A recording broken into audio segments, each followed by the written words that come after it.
Yeah, and thank you everyone for coming to this panel today, and big thanks to Viction for organizing, and thank you to the panelists for coming. I'm Oracle from Magic Eden, one of the leading NFT marketplaces. But before we start, let's do a quick introduction. Yeah, I'm Aaron from Igloo APAC. So Igloo APAC is the Asian division of Igloo Inc., which is the company behind Pudgy Penguins, Abstract, and a few other companies. I'm Sanjay, the co-founder of Cryptomind Group. So we're the largest ecosystem builder in Thailand. Own asset management, research, media, events in Thailand as well. Yeah, thank you. Gabriel, based in Singapore, Deputy CEO of ARC. We are the largest curated community in Asia. All right. Let's get started. I'm actually super excited for this panel. I think it's going to be some good 30 minutes. So yeah, let's start out about talking a bit about creators, right? I think there's quite a few creators here, but what is the definition of like a Web3 creator if we compare to like just a Web2 creator? Maybe Sanjay, start out. So for me, right, I think from the Web2 and Web3 side, so Web2 usually you can see more they're more active on the traditional social media channel, whether it's TikTok, YouTube, Facebook, which we use a lot in Thailand. And they try to do private group and earn monetization through the ad or sponsorship via those channels, right? But I think in Web3 it's more on being the creator, and also you get rewarded by it, right? So right now in the creator space on the Web3, before there was talk about airdrop farming, nowadays there's info file where you can write a tweet about certain project, get rewarded for it, right? So in a way it's a bit different than but in the Web3 space, you're more predatory and expectational as well, right? That you are doing X, Y, Z for certain reward. But in Web2 space, it's more okay, I get paid by sponsor, I want to review this product, I do affiliate marketing, and I get a certain commission or rewarded on that part. So I think in terms of creating the value, I think it's the same, but in terms of monetization, it's very different, yeah, in my opinion. What about you, Gabriel? You want to add anything on top of it? I think there's no difference between Web 1, Web 2, Web 3, Web 6 creator. It's all about making money. Monetization. Good one. So, creators, when you talk about creators, you can't really avoid the word NFTs as well, or at least projects, right? And in the last cycle, so many creators tried to create projects, create NFT projects. Unfortunately, not everyone survived. Actually, very, very few survived. One of them, Pudgy Penguin, as you guys know. But why do you think, Aaron, that they don't succeed? Why isn't it 50%, 70, 80% that succeed, but we're down to maybe even 5% of projects that actually succeed, right? Yeah, I think fundamentally the way we build and grow Pudgy, it's very different than other collections. I think from day one, it's always about distribution, right? If you remember back then when Luca took over, it's all about, okay, how do we accrue more value in terms of popularity and mindshare back to the existing collection? And I think there's a lot of other projects back then just try to issue another collection, right? Just to earn a couple $1 million in 2 weeks. And I think we didn't do that, right? I think until today, upon the acquisition, we have never issued another new NFT collection. And that creates a bunch of loyalists, right? There are people who are OG that you have met in Discord 4 years ago and still a holder until today, right? And this is really something, I think fundamentally we take care of the community, and the community takes care of us back. I just want to add on to the creator question as well, is it also relates to this. I think beyond the echo chamber of Web3 degenerates, we look at the creator ecosystem in a different way. I think, if you look at companies like Disney or Popli, they, whenever there's a trend happening, right, they had to rely in-house, right, the in-house team to create memes and content and stuff like that. For us, it's very different, right? Whenever there's a trend or a meme that's populating in social media, instantly, within 5 minutes, right, the community can create a meme, create a remix out of it, right? So essentially, we are aligning a lot of the community as stakeholders, right? Now they are incentivized to create content for us, for the IP, because they also own a piece of the penguin, right? I think this is something that is not available in Web2 and only able to be portrayed, in Web3. Cool. No, that's really good. That's really good. So quick recap. We talk about creators having this full ownership. We spoke a bit about monetization and community. So let's mix it together now. So you have full ownership, and I think that's why it's kind of differentiate, right? Is that in Web 2 you already have the distribution platform. YouTube is there, audience already there. You put the content, you monetize. That's not how it works in Web 3, right? You have to really work your ass off, get the audience yourself, and then sell your project or your product to them. Talking about monetization, different methods, mints, trading on marketplaces for royalties, selling merch, events, etc. Gabriel, what is the current best monetization? Since you mentioned it, right? What do you think is the best monetization right now? And is there something else they can do in the future to be better at monetizing?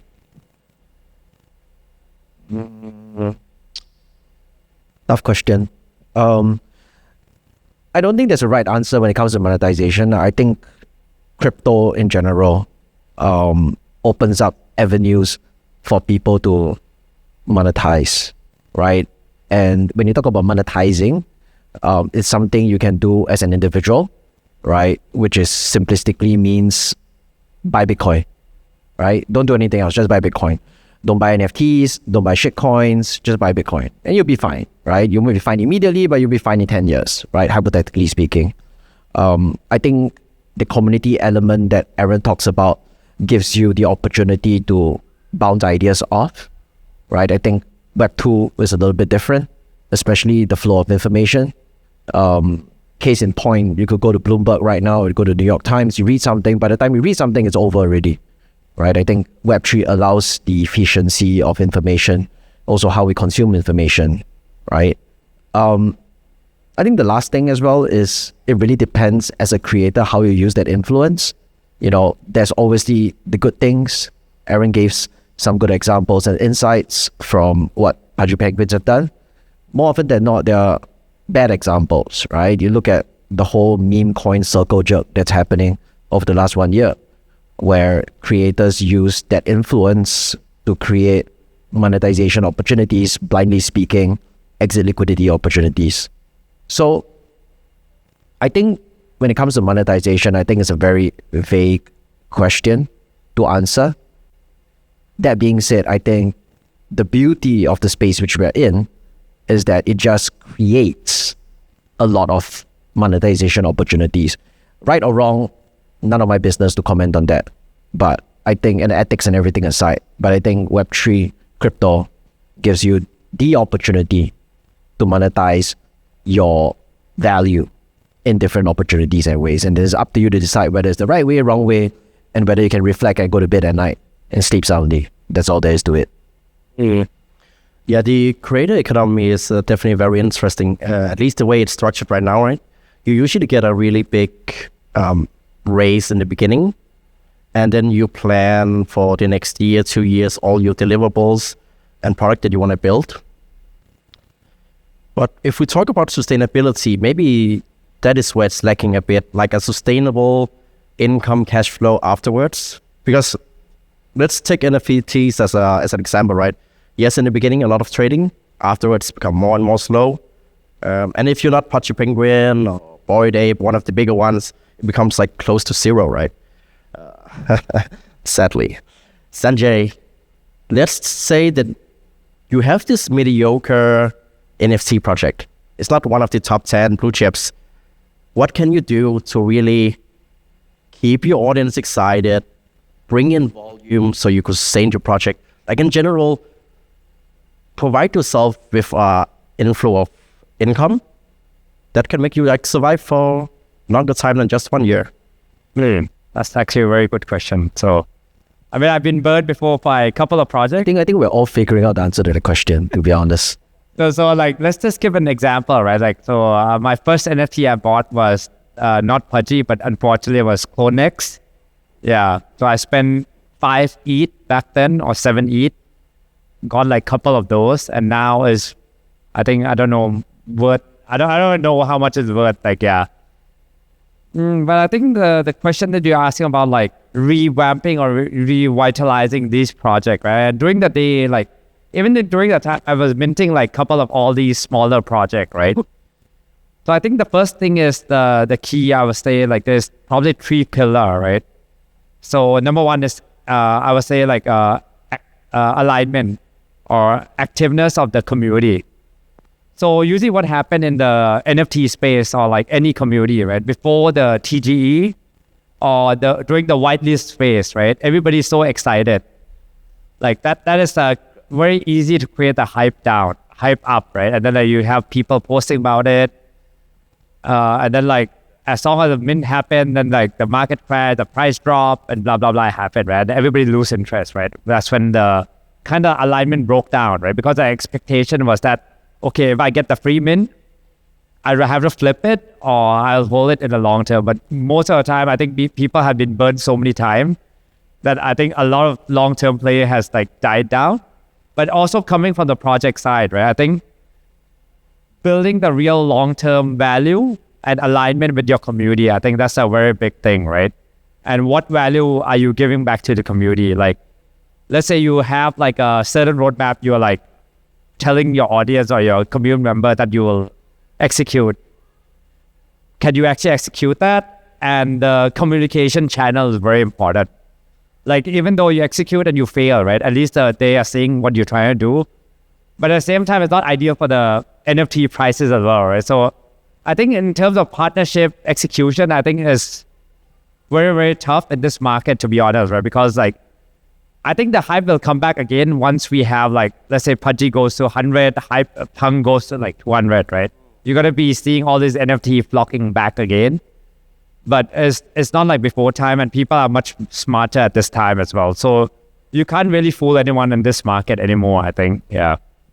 No, I think also like just to add on very quickly, I think it's a bit weird for me when people talk about sustainability because I don't think a lot of communities and generalizing, and do they really care about sustainability?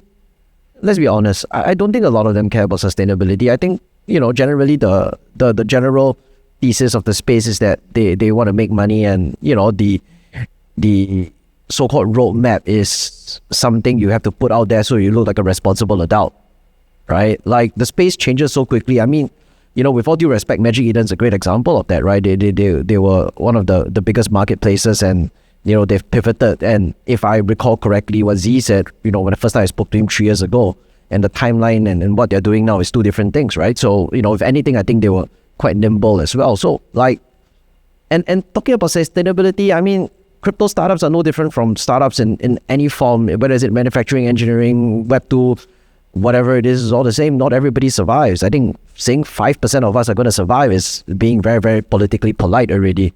I doubt even 5% of us will survive something like this, right? So I don't think it's sustainability is probably the thing. I mean, we all want sustainability and I think as leaders of our respective businesses, that's something that we strive for and everything like that. But I don't think it's something any of us, can confidently 100% say we will 1000% achieve it, right? And it's not really responsibility to the community.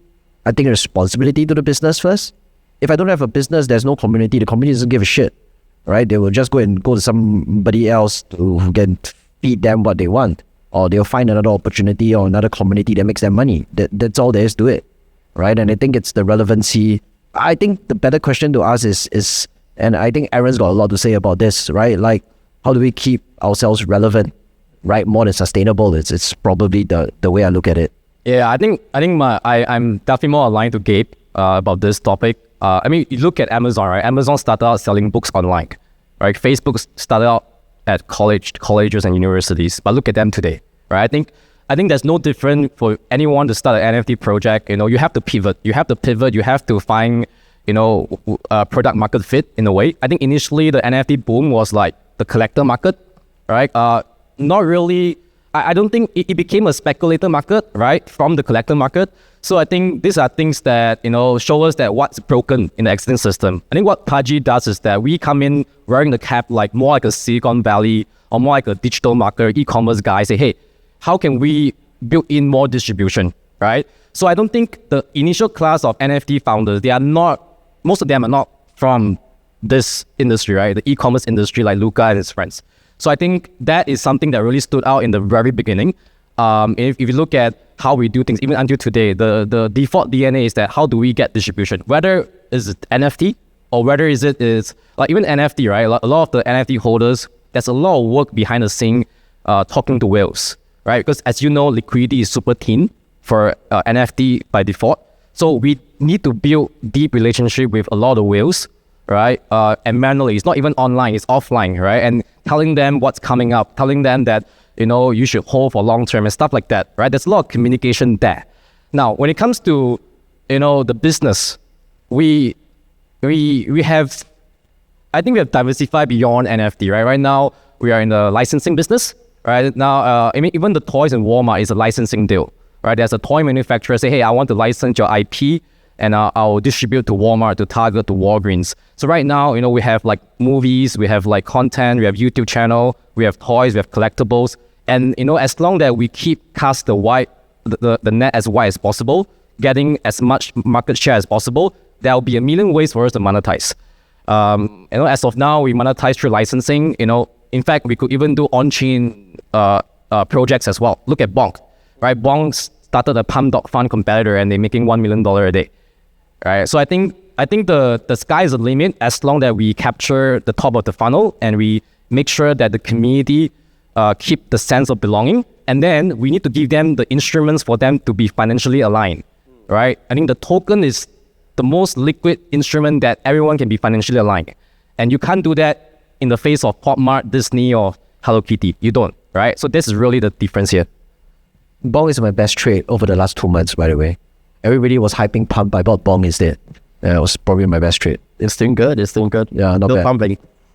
So like going back to Aaron's point, right? Like, if you want to be involved in the Disney or Pop Mart, whatever, right? Or if you're very like into the creative economy, what you can do is you can go buy Disney and Pop Mart stock, right? Yeah, so that's like another way as well to monetize. After all the wokeness in Disney, I think that was a good buy because the price is shit. Yeah, it's absolute good buy. Pop Mart is a better buy, I think. The Pop Mart's a bit high now, actually, if you look at it. Not now, but Pop's a bit inflated, but I think after the black, Snow White and everything like that, I think Disney is a good buy. Yeah. Can we let's go back and talk about the future. Yeah. Okay. Actually, there is one thing, so very good speech by Aaron.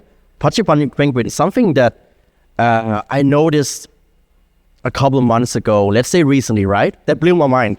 It's so small thing, but it also blew my mind, is that I went to Telegram, I went to the gift section, and then I wrote something to find a fun gift, sent to my friends, right, in the group chat.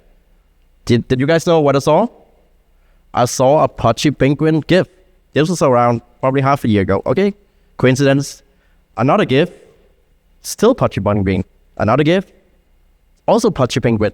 Something that's so small that most of you think doesn't even matter, right? It's just a gift. It actually matters. Why? My sister, my mom, my grandmother, my friends using Telegram, right? We are millions of people using Telegram, and even people that don't know about Popli Penguin put a funny search word in the gift to find a gift, and they use Popli Penguin. Why? It's cute. She's throwing a snowball at some guy. That's fucking amazing, guys. That's so beyond, or that's actually what we try to do, right? Like onboard normies at a scale without them even knowing. That's scary. I got scared in that moment in time. I'm still impressed. But Aaron, the thing is, what are you guys doing to motivate the people in your community to keep doing these things? Well, I guess we don't have to motivate, right? Like everyone has a piece of our IP, right? Whether it's an NFT or a token, right? They already have a piece of it. I think this is really Web3. Like you can't find it in the Web2 world where people, by default, they are not financially aligned. They can be your customer, right? They can be your fan, but they will not evangelize for you, right? I think this is the insight here. The insight here is that, Web3 allows everyone to be a stakeholder. And of course, we are a bit lucky because our IP is cute, right? And cute IP has a larger TAM, right? Compared to some other types of IP. So, again, I think we are just at the really beginning. I think Sanrio, Hello Kitty is like at their peak, it's like a $85 billion franchise, right? I think Popma is like what, $40 billion franchise at the moment, right? Pudgy, we are like what? We have 4 billion market cap at the moment. So I think the sky is the limit, right? In fact, I'm super excited this year in the next 6 months is that we're going to roll out a lot of games. This is like mobile games on iOS and Android. And, how can we really milk the middle of the funnel, right? How can we now cash in on the attention that you mentioned, right? And then bring them to crypto in a way that they don't tell people that I joined crypto. Right? I want people to say, hey, I just joined this community, or I just played this game, and then indirectly I am in crypto, right? I think that is the holy grail that we can unlock. Then this is the future we are talking about, crypto adoption, right? I think crypto adoption doesn't come when people say, hey, I joined crypto, or I just stake this, $1 million at this DeFi protocol. I don't think that is the future. The future is to come on experiences that people already want to use and want to experience, and crypto is big into it. And something huge is actually happening now. If you guys have been in crypto for some time, remember what was the most important part for creators or projects back then? It was the team. Who's the team? What's the roadmap? Give me a white paper. Give me proof of concept. Give me a demo. Blah, blah, blah. That was the most important thing. If the project didn't have that, out, right? Wouldn't even be considered. But we are moving into a new era here, focused on community. Back then, community was just like something that was a thing for the project, right? So we had some community on Discord, Twitter, Telegram, wherever, and they would do their own thing, and the project would do their own thing, like total separate things. But this cycle, I really feel the difference with the memes, everything is going on. Community is the key driver for many things, right? Gabriel, tell me, what is a community? Like, is it just some people in Telegram, or what is it? Community is the product. I think that's the key thing.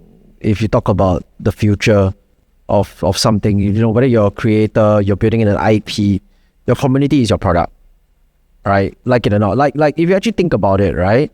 You building up the community, whether is it for distribution, whether is it for allegiances, whether is it for support, whether anything like that, right?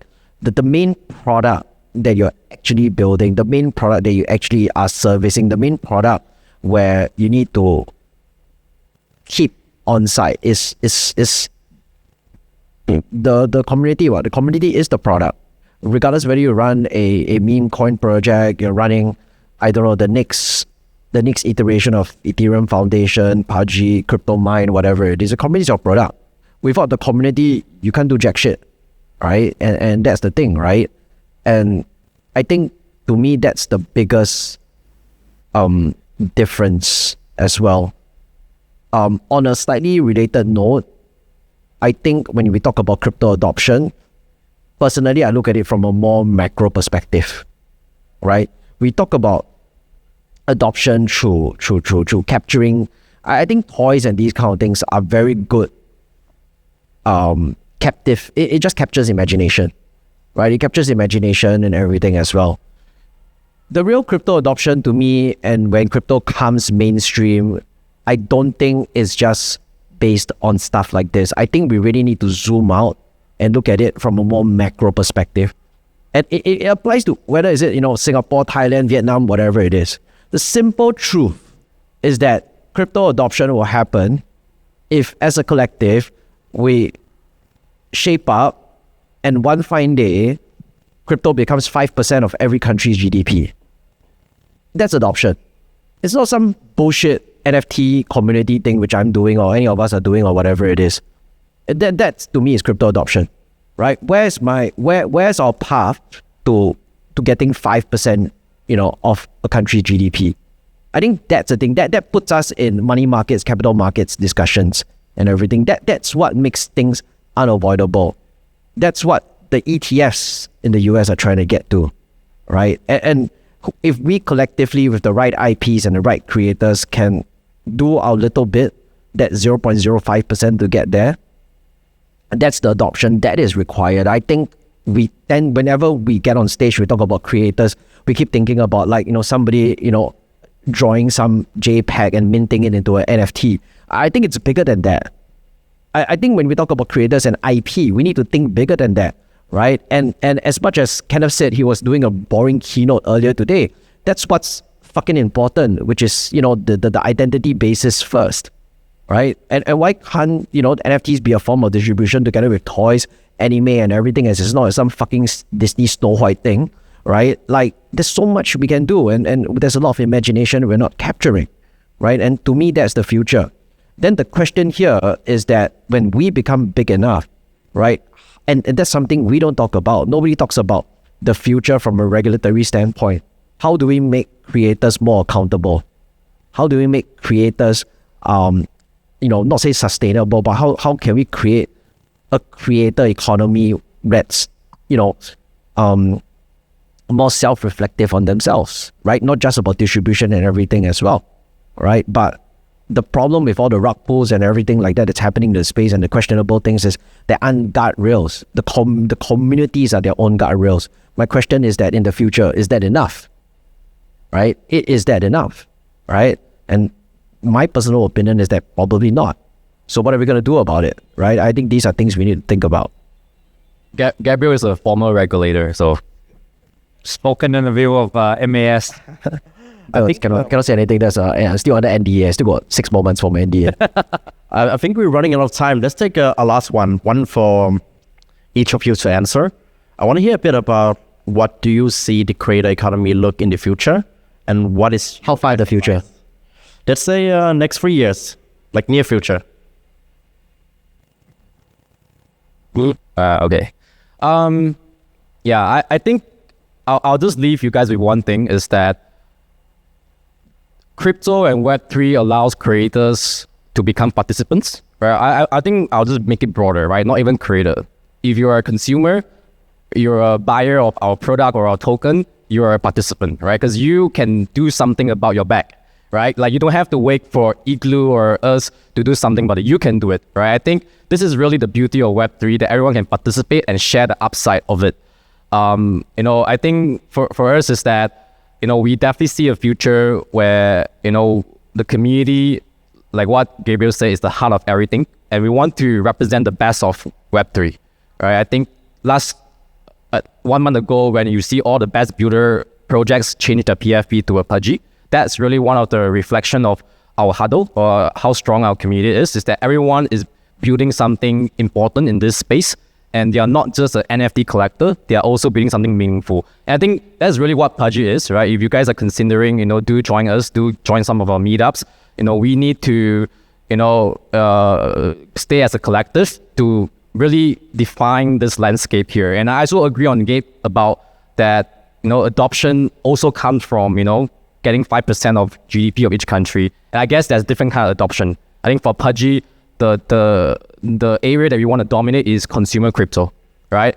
We can have companies and treasuries adopting digital currencies as treasury assets, but we also need winners in consumer crypto. And I think PUBG is probably the best brand at the moment to make that happen, right? We are still in our first cycle of abstract. We have no idea that whether are we going to dominate consumer crypto. Time will tell, but this is something that we are definitely working towards too. In 3 years' time, if PUBG doesn't IPO, then there's really something wrong with this strategy, really. Oh, Sanjay, quickly, the future, tell us. So for me, I think probably look into AI creator. So most likely that I think the biggest creator will probably be not human anymore, mainly AI or VTuber or whatnot, right? And I think how crypto will interact with that is that we can have ownership in those, rather than like, let's say you're a human creator, I can't actually like buy you out, right? So with AI, I can actually have a stake in you. That's what I think. That's the world we look like. Might be a bit sad and scary, but like, who knows? Yeah. In 3 years' time, we do not need creators, because the only creators left will be AI. All right. Thanks a lot. Let's a big clap to our panelists, and thank you guys for being here. Thank you, everyone.